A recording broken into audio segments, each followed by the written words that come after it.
Whether you're a cycling newbie or seasoned pro, we all make mistakes. And while it is believed that we learn best from the errors we make, at the time, it never quite feels like that. So to save you the time, hassle and embarrassment of making silly cycling mistakes, we've gone to the effort of making them for you. Here's our top cycling mistakes to avoid.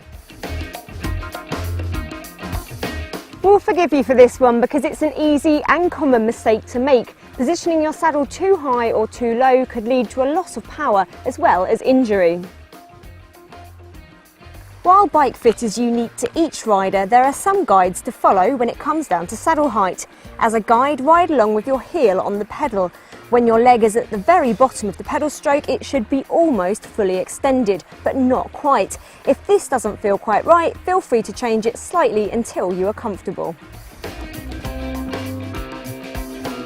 Hitting the wall, or bonking as it's commonly referred to among cyclists, is when the body quite simply runs out of fuel. In most cases, you come to an almost grinding halt, and things will only get worse until you refuel. It's an error everybody has made, but it can easily be avoided. Before each ride, make sure you are sufficiently fueled. In other words, have something to eat. Porridge and bananas or toast with honey are great to help fuel the body over a few hours. Out on your ride, take with you more than enough food. A few gels or bars and a couple of bottles. Heck, even a sandwich will all provide energy and keep your tank topped up. Trust us, you'd much rather have too much food in your jersey pocket than not enough. Yeah, there's no mechanic van coming, and for most of us mere mortals, we've got to be self-sufficient because not everyone's going to stop and help, clearly. So to get yourself up and running back on the road quickly after a puncture or a double puncture, you'll need at least 2 spare inner tubes, a mini pump or gas canisters, and to make your life easier, pack a couple of tyre levers and a multi-tool into your saddle pack. In colder conditions, it's always better to slightly overdress than underdress, and remember, you can always take layers off. But even in warmer climes, never leave the house without a rain cape or a gilet, because it could really cause your body temperature to plummet if there's a sudden downpour. And if you're heading out up hilly terrain, remember, the higher you go, the colder it will become. Wearing a windproof cape will prevent wind chill and keep in body heat.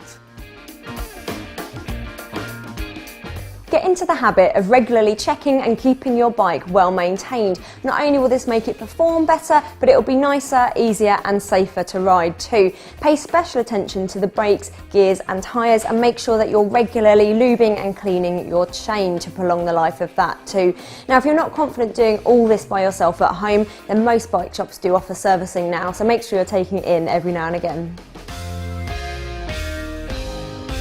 We've all done it. The adrenaline is coursing throughout our veins and we just can't help ourselves from firing out the gates. Cycling is a tough sport at the best of times, and while there's nothing wrong in wanting to go faster than ever or beating a PB, it's important that you know your limits and ride within it. Going too hard too soon could ruin your ride, not to mention your morale too. It's common for those of you who are new to cycling to rely on your brakes too much. When needing to slow down, it can be tempting to grab the brakes hard, but braking must be done in a controlled manner.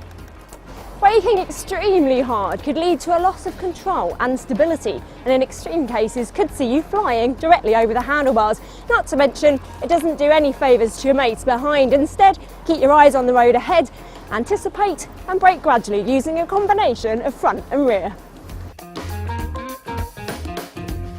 Your gears are there for a reason, to allow you to ride comfortably over a range of terrains. They're there to make your life on the bike easier and more enjoyable. There's no need to grind a hard gear at 40 RPM. All you're likely to do is injure your knees. Likewise, there's very little point spinning 140 RPM in easy gears all the time. You'll just make yourself dizzy. Lastly, make sure you know which part of the lever moves the gear in the directions you want. There's nothing worse than grinding up a steep hill, only to make matters worse by shifting into a harder gear. No one likes a visible panty line, not least cyclists. The chamois in your cycling shorts is designed to be worn directly against your skin, and it will make things much comfier too.